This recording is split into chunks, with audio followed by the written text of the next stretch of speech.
Assalamu alaikum, welcome back. You're watching Let's Talk with me, Anwar Mia. Today we are discussing the bill that's going through Parliament on assisted dying.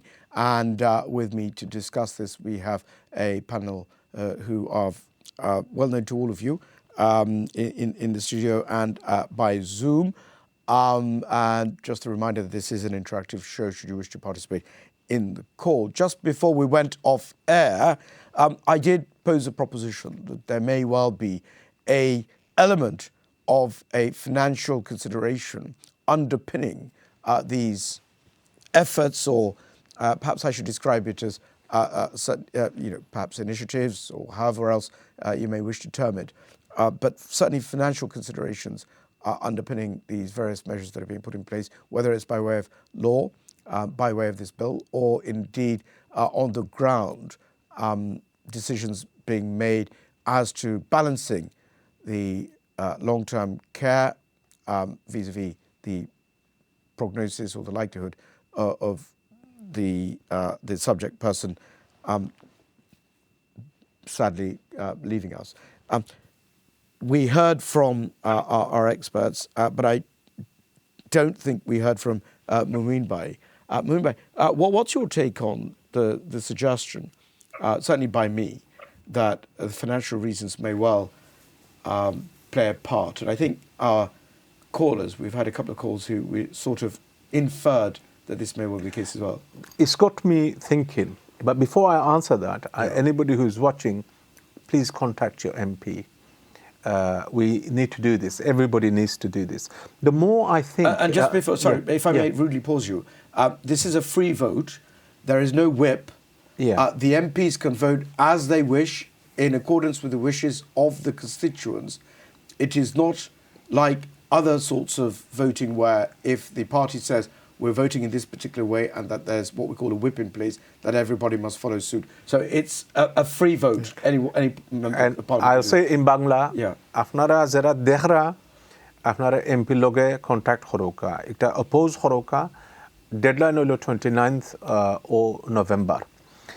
I think, the more I think about this, we are creating a society in which money talks. Now, what I mean by this is, with this proposal, with the assisted suicide, it seems to me it's easier and affordable to take lives as opposed to treat people compassionately. Imagine now that your mom or your dad or your brother who's unwell. There was a brother yesterday, he was going to Turkey, a good friend of mine, Moshfik. Suddenly he fell ill in the airport. He's enrolled in the hospital right now. Now... He had a heart attack. Yes. I'm just... And if people are unwell and they're not feeling right, and suddenly they just feel, oh, my loved ones aren't visiting me and I'm in pain, your mom or your dad says to the doctor, take my life. You can't do anything. And Allah subhanahu wa ta'ala is a giver of life and taker of life. And as Muslims, we are required to compassionately care for our parents, our sick, as the way it's happened before, as it's happening now. I know the livable care pathway and other issues, but it was illegal to assist people to commit suicide. This is what's going to happen. It will fundamentally affect, and I think our doctor friend, it will fundamentally affect the doctor-patient relationship. It will break down. I've seen it firsthand during COVID time. Parents, family members when their loved ones were enrolled in the hospital, the things that were going on, it was unbelievable. Give us an example. So, one person's mother, she had COVID. She couldn't visit. They couldn't go and visit her. She couldn't speak English. And he managed to somehow go through and see his mum. And the first thing his mum said, give me water. I haven't been drinking water for the last 5 days. She almost died because of thirst, of water, dehydration. because of language barrier here. There's going to be a lot of issues. It's going to affect, again, I said, it's going to affect our communities disproportionately, as is the case. There's reasons for death, heart attack and car accident. One of the reasons of death is assisted suicide in Canada. And people who are disproportionately affected are the BME communities who don't have the money. And it is a money issue. It's save money, take lives, not treat people compassionately. That's what I would like to say on this. Sure. I mean, the thing is, doctors and medical professions are in a very difficult position because they come into the profession to do good. They come into to save lives, to save lives, not take lives. No, that's right. We're asking. This is the politicians will now say, to save lives, you've got to take lives. That's and save money. Well, let me play devil's advocate. I mean, you have a situation where the politicians may say, I'm not saying that they do say, they may say, well, look, we're providing an option. We're not forcing, we're not imposing, we're not pressuring anybody to accelerate their death. What we're saying is, if there is a joint decision made by a family to say that the suffering is disproportionate to the very limited lifespan that's foreseeable, or that's estimated by a professional, for example, and therefore, rather than keep that suffering going, I'm playing devil's advocate, rather than keep that suffering going, we would want you to, I'll call it turn off the machine, but you understand what I'm saying. Withdraw the treatment or whatever the case may be, or accelerate the demise. What would you say to that? Because there may well be cases, and I appreciate that we're talking in general terms, because many times that subject person may well think, I don't want to be a burden on my loved ones. I probably don't have a home to go back to. I certainly don't have care, or I cannot access care that I can afford, in which case I might as well go. So here, that aside, yeah. So here, you enhance and improve the palliative care side. This is what you do. You invest in those areas. People have given many years expecting to be cared for during the time when they're unwell. If they are end of life, be supported around that time. It's very difficult to watch and see, but that's the process of life, the journey of life. You are born vulnerable. When you die, you are at a vulnerable stage. You are supposed to, and Islamically, compassionately care for them. Yeah. And when you say they're in pain, what does that mean? Because if you provide palliative care, you provide medicine that takes away that pain or reduces it. If somebody assists you to commit suicide, is that not painful? Imagine now you have something and it breaks down it stops your heart, stops your lungs, you're not able to breathe. Isn't that a difficult thing? What you may say is it's a faster process of you dying. And that's where I fundamentally disagree, that we are saving money instead of caring for that person. All right. Let me bring Dr. Raymond in. Dr. Raymond, imagine, if you will, that this bill passes through. What difference do you think it will have on your colleagues who are put in that particular position? Say there is a request to have their dying assisted, if you like. What do you think your colleagues would be doing then? So the request is there. We've been told that the prognosis is poor. We would like assistance with dying. What do you think then takes place? So just my viewers have an idea. Sorry, comments made and statements made by Wes Streeting is that, and obviously it would make sense to me, that anyone who feels uncomfortable as a doctor to be involved in a process of assisted dying would not be, put in a position where they have to undertake that. Right.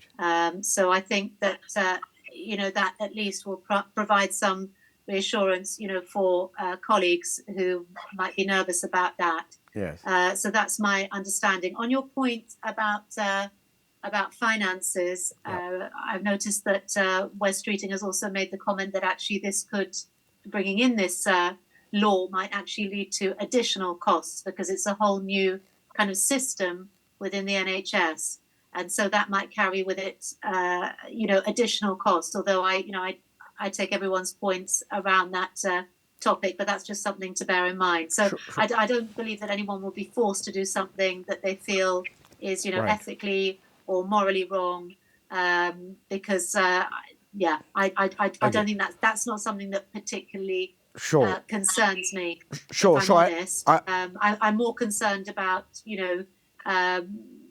the other areas that I've already highlighted where things could go wrong.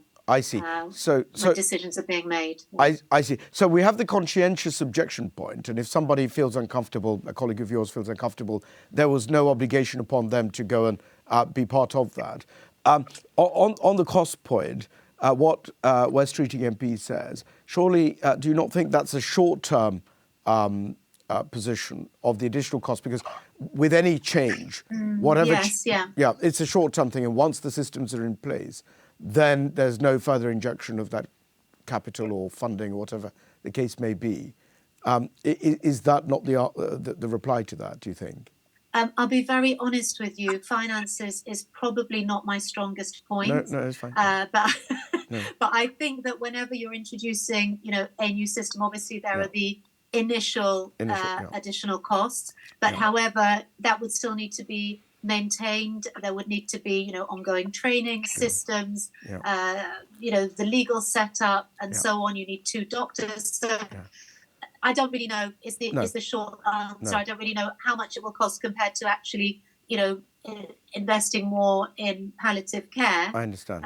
However, I think if we're looking at it ethically, morally, religiously, not religiously, on a humanitarian basis, I think it really is absolutely imperative that we ensure that the right palliative care is in place so that does not colour people's decisions about end-of-life care and about assisted dying.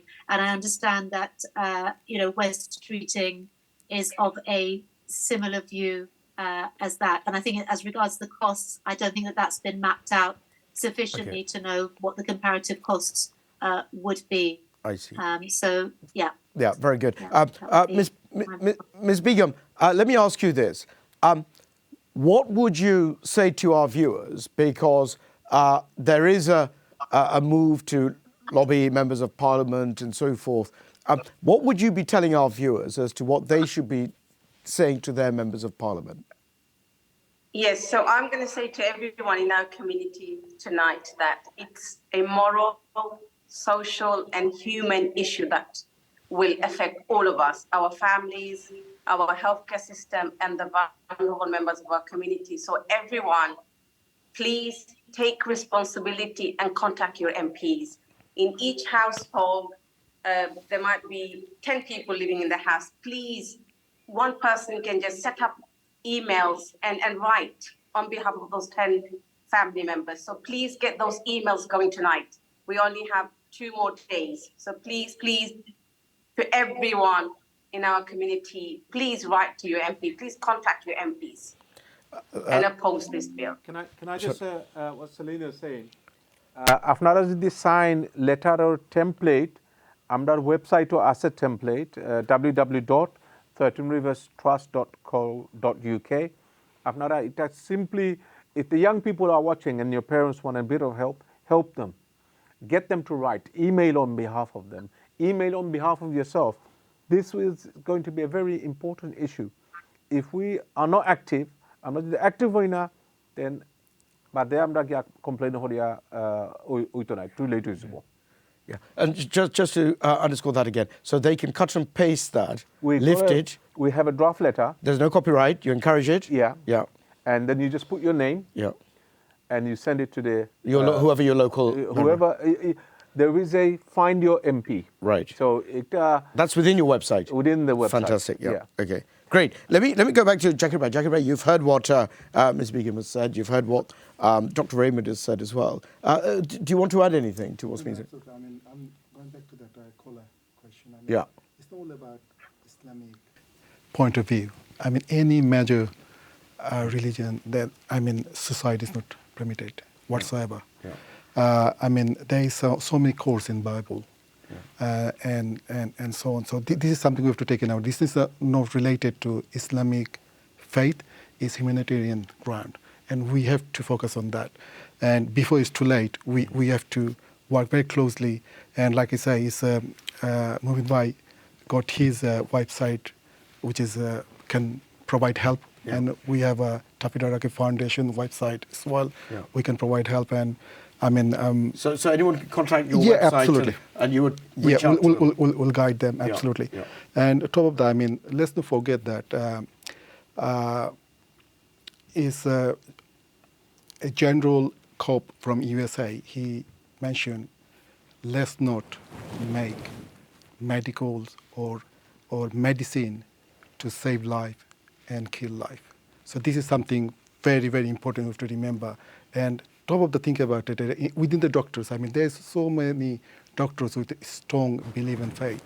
I mean, how they're going to do that work? There's going to be a big row within their group of the doctors. So this is something obviously we need to help them, because to get the help from them. So obviously they can't fight on that. They can't have say on that so much. As a public, this is our moral duty to do so. Please do that and come forward, get in touch with your MP, because if you are doing any other way and other lobbies, it's going to take time. But the best way, quickest way, and it's going to make huge impact if you write even a 2 sentence to your MP, just say, I'm not with this. But that's the thing, you see, because a lot of people think, well, what will my little note or email do? But it actually is very important, isn't it? It's very powerful. It's very powerful. I mean, we even say in our things, just send a postcard to your MPs. Whoever can't write any emails, I mean, elderly people, example. Sure. And even though we're encouraging a family member who can send an email on the behalf of all your family member, send about 10, 15 emails from one email address, doesn't matter. As long as you put the name of your family member and send it to your MPs. But MP need to have something to talk about. Right. Okay, so it's our duty to help our MP to talk about on the 29th. Thank you very much. Very important points. I want to come back to Mumbai. Mumbai, now I know that as part of the huge amount of community work that you do, you interact with MPs all the time, not just in your constituency, but all constituencies in that part of the capital. What's the impression you're getting from the community, from the stakeholders, from the members of parliament about this particular bill that's going through? What do you think is the feeling behind all of this? At this moment, I don't think there is a massive lobby happening on behalf of the community, Bangladeshi community, the Muslim community. I think we're going to react after the bill passes. When it's too late. And it's going to be too late. Yeah. And it's going to be disastrous to the community, the whole of the society in general. And I think that's why we've come to this show to talk about this. We all have loved ones. We all care about loved ones. You know, there are... And you've been through it firsthand. Yeah, and there are Ms. Begum's been through it firsthand. There are advocacy groups who have been advocating for assisted suicide for a long time. Compassion in dying, they're known as that now. But actually, look at how compassion, beautiful word, in dying. Well, what they're effectively doing is saying, okay, we want to kill them. Systematic. Yeah, and we want compassionate care. And if we don't take interest more and more, as the second, third generation, there's going to be 250,000 Muslims, according to Hospice UK research, could be over the age of 65 by the year 2030. So that will we're going to have 250,000 Muslims who will have multiple medical needs.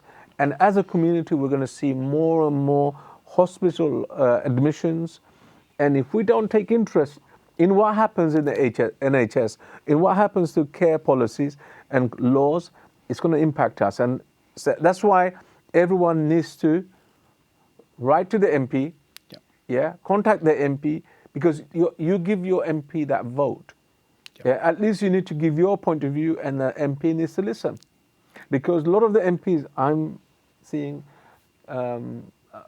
they're probably going to go with the assisted suicide option. Yeah. We need to contact them and say, if you do that, you're not going to have my vote. Yeah. That's what needs to happen. Everyone needs to write to their MP, visit your MP, and make sure it doesn't happen. Now, that's very well said. What if people say, and I don't know about your constituency where you're based, but what would you say to those who say that, look, it is a situation where it is a voluntary option. Nobody's pressuring them.